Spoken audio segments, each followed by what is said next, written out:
और बड़ी खबर आपको बता दें, सुप्रीम कोर्ट से ये बड़ी खबर आ रही है। विजय शाह के मामले में सुप्रीम कोर्ट ने कई अहम टिप्पणियां की हैं, फैसला सामने आया है। बड़ी खबर देश के सबसे बड़ी अदालत से विजय शाह मामले में सुप्रीम कोर्ट का फैसला। आपको बता दें कि मंत्री विजय शाह की गिरफ्तारी पे फिलहाल रोक लगा दी गई है। यहां पे राहत की बात है, लेकिन जो टिप्पणियां की हैं इस पूरे मामले में वो सुनने लायक हैं। एसआईटी का गठन के लेकर देश की सबसे बड़ी अदालत ने कहा है इस मामले में, और साथ में यह भी कहा है कि हम आपकी माफी को स्वीकार नहीं करेंगे। चलिए रुक करते हैं। मेरे सहयोगी प्रभाकर मिश्रा इस खबर पे और ज्यादा जानकारी के साथ हमारे साथ जुड़ गए। प्रभाकर, जरा बताएं, काफी सख्त टिप्पणियां सुप्रीम कोर्ट ने इस मामले में की हैं।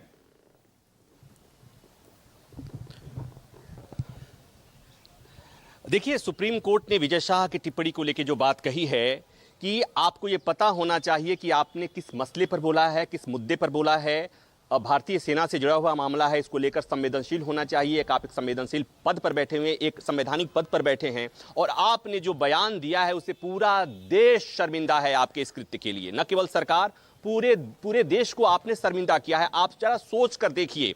तो कुल मिलाकर ये कि विजय शाह की टिप्पणी को लेकर, बयान को लेकर सीजेआई जस्टिस गवई की बेंच के सामने जब ये मामला आया था, जस्टिस गवई ने यही बात कही थी कि संवैधानिक पद पर बैठे हुए लोगों को सोच विचार कर बोलना चाहिए। और आज जस्टिस सूर्यकांत के सामने जब मामला आया तो जस्टिस सूर्यकांत ने भी फटकार लगाया है, एक तरह से कहें कि फटकार लगाई है विजय शाह को कि आपने जो बयान दिया है निहायत ही घृणास्पद बयान है, गंदा बयान है। आपको इस तरह का बयान नहीं देना चाहिए। ऊपर से आप ये कह रहे हैं कि आपके बयान को मीडिया ने तोड़ मरोड़ कर पेश किया है। साथ ही चूंकि विजय शाह की तरफ से उनके वकील ने कहा कि हम माफी मांगने, कोर्ट के सामने माफी मांगने को तैयार हैं, तब सुप्रीम कोर्ट ने कहा कि लेकिन आप यहां माफी मांगे क्यों? 12 तारीख को आपने बयान दिया था, 19 तारीख हो गया, अब तक आपने क्या किया? अब तक आपने माफी क्यों नहीं मांगी? और यह कोर्ट की अवमानना का मामला नहीं है जो आप यहां माफी मांगे और आपको माफ कर दें, या कोर्ट के सामने आप माफी मांगेंगे। हम आपके इस माफी हम स्वीकार नहीं कर सकते। क्योंकि आप ये बाहर मैसेज देंगे कि कोर्ट ने कहा इसलिए आपने माफी मांगी। तो कुल मिलाकर कोर्ट भी इस बात को समझ रही है कि विजय शाह माफी मांगने के लिए कोर्ट के सामने क्यों कह रहे हैं। आज तक आपने देखा, एक बात और आई कि चूंकि सवाल मध्य प्रदेश सरकार, मध्य प्रदेश पुलिस को लेकर भी था, जिस तरह से हाई कोर्ट ने के आदेश के बाद एफआईआर दर्ज हुई, एफआईआर के क्वालिटी को लेकर कोर्ट ने सवाल खड़ा किया था। सुप्रीम कोर्ट ने मध्य प्रदेश सरकार के वकील से पूछा कि इस मामले में जब हाई कोर्ट ने एफआईआर रीराइट करने का आदेश दिया था, उसके बाद इसमें क्या हुआ है? तो उसके बाद सुप्रीम कोर्ट ने यह कहा कि ठीक है, विजय शाह की गिरफ्तारी अगले आदेश तक नहीं होगी, लेकिन कोर्ट ने कहा कि हम एक एसआईटी का गठन कर रहे हैं।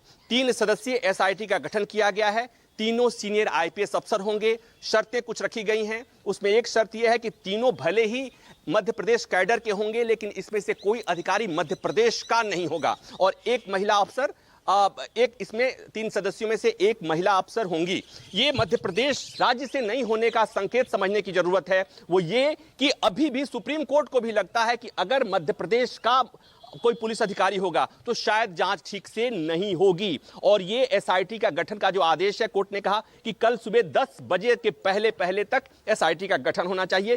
तीनों सीनियर आईपीएस अफसर होने चाहिए। कोर्ट ने कहा कि हम इस जांच की मॉनिटरिंग नहीं करेंगे, लेकिन एसआईटी अपनी रिपोर्ट जरूर सबमिट करेगी। अगली सुनवाई 28 तारीख को होगी।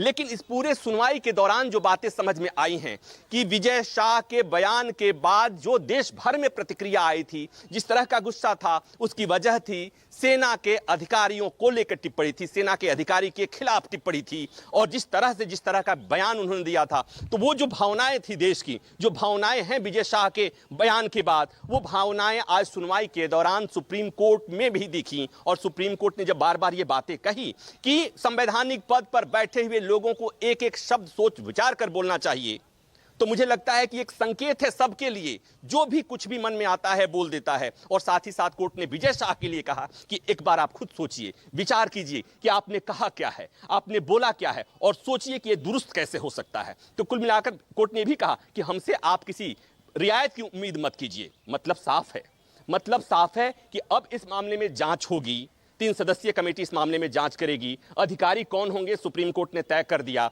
अधिकारी मध्य प्रदेश कैडर के होंगे, मध्य प्रदेश राज्य के रहने वाले नहीं होंगे। सुप्रीम कोर्ट को पता है कि पहली बार जब एफआईआर दर्ज हुआ था, हाईकोर्ट के आदेश के बाद एफआईआर दर्ज हुआ था, तो एफआईआर के कंटेंट में यह नहीं बताया गया था कि विजय शाह ने आखिर अपराध किया क्या है, उन पर आरोप क्या है। तो सुप्रीम कोर्ट को भी इस बात का अंदेशा है कि अगर इसमें ढिलाई बरती गई तो पुलिस इसमें जांच नहीं करेगी। उसकी वजह सबको पता है कि सरकार अभी भी विजय शाह के साथ खड़ी है, और विजय शाह अगर किसी मंत्री के साथ कोई सरकार खड़ी हो, पार्टी खड़ी हो, तो वैसे में जांच कैसी होगी, इसका अंदाजा सुप्रीम कोर्ट को है। और इसीलिए सुप्रीम कोर्ट ने आज जो आदेश दिया, पहली बात ये कि हमसे कोई रियायत की उम्मीद मत करिए, पहली बात। दूसरी बात कि आपने जो बयान दिया है निहायत ही घटिया, शर्मिंदा करने वाला बयान है, पूरे देश को आपने शर्मसार किया है। और तीसरी बात ये कि आप जाइए जांच के लिए, जांच में कोऑपरेट कीजिए। सुप्रीम कोर्ट ने यह भी कहा है विजय शाह से कि जांच होगी, इस जांच में आप जाइए और सहयोग कीजिए, इसमें कोई हिला हवाले नहीं चलेगी, जांच से भागने की कोशिश मत कीजिए। तो मतलब साफ है, जैसा मैंने कहा कि देश की जो भावनाएं हैं आज सुप्रीम कोर्ट में दिख रही थी। जस्टिस सूर्यकांत जब बोल रहे थे बहुत नाराज थे, बहुत गुस्से में थे, और उनके शब्दों में, एक एक शब्दों में बात ये समझ में आ रही थी कि संवैधानिक पद पर बैठे हुए किसी भी व्यक्ति को बोलने के पहले सोच विचार कर बोलना चाहिए। और विजय शाह ने एक मंत्री पद पर रहते हुए जो बयान दिया है, सेना के अधिकारी को लेकर जो बयान दिया है, वो शर्मिंदा भरा बयान है, शर्मनाक बयान है। और कोर्ट ने कहा कि एक बार आप आत्ममंथन कीजिए कि आपने किस तरह का बयान दिया है। लेकिन प्रभाकर, आप कह रहे हैं कि एक मैसेज जो है वो तमाम जो संवैधानिक पदों पर बैठे हुए लोग हैं उनको चला गया है सुप्रीम कोर्ट की सख्त टिप्पणियों के बाद। लेकिन जिस पार्टी से वो जुड़े हुए हैं, जिस सरकार के वो मंत्री हैं, क्या वहां तक भी प्रभाकर मैसेज पहुंचा होगा? क्योंकि उसके बाद कोई कार्रवाई नहीं हुई थी। सुप्रीम कोर्ट ने इतनी सख्त टिप्पणियां की हैं, लेकिन सरकार हो या फिर वो पार्टी हो जिससे विजय शाह संबंध रखते हैं, उन पर ही कोई मैसेज आएगा देश की सबसे बड़ी अदालत से जो आज टिप्पणियां की हैं?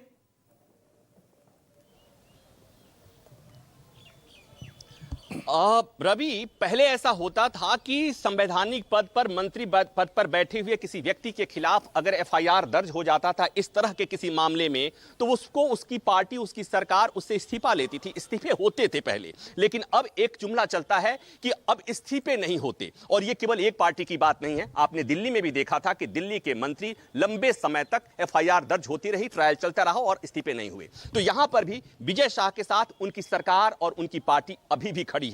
तो सुप्रीम कोर्ट के इस टिप्पणी के बाद, सुप्रीम कोर्ट ने जो बयान दिया है उसके बाद एक बार फिर विजय शाह पर विपक्ष का दबाव बढ़ेगा कि विजय शाह इस मामले में इस्तीफा दें। हालांकि सुप्रीम कोर्ट ने कहा कि उनको रियायत मिली है कि आपकी गिरफ्तारी नहीं होगी, लेकिन कोर्ट की जो टिप्पणी है और जो संदेश है, निश्चित तौर पर इसके बाद एक बार फिर यह मांग तेज होगी कि विजय शाह इस्तीफा दें। और चूंकि विजय शाह के खिलाफ अब जांच चल रही है और सुप्रीम कोर्ट ने कहा, कमेटी बना दी, एसआईटी का गठन कर दी, सुप्रीम कोर्ट ने कह दिया हमसे आप किसी तरह की रियायत की उम्मीद मत कीजिए, और सुप्रीम कोर्ट ने कहा कि आपने पूरे देश को शर्मिंदा किया है, शर्मसार किया है। तो मुझे लगता है कि सुप्रीम कोर्ट की यह टिप्पणी जब बाहर जा रही है, उसके बाद इसको लेकर सियासत तेज होगी और विजय शाह पर इस्तीफे का दबाव बढ़ेगा।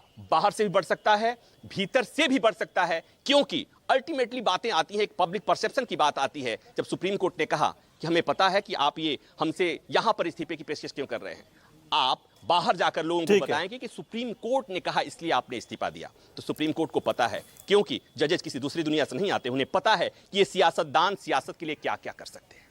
ठीक है, तो जाहिर सी बात है सुप्रीम कोर्ट ने जो सख्त टिप्पणियां की हैं, फैसला सुनाया है, वो देश के तमाम लोगों के लिए नजीर है जो संवैधानिक पदों पे बैठे होते हैं और कुछ भी उल जलूल और इस तरह के शर्मनाक बयान देते हैं। क्या उनको मैसेज पहुंचेगा, ये देखने वाली बात होगी। शुक्रिया प्रभाकर तमाम जानकारी के लिए।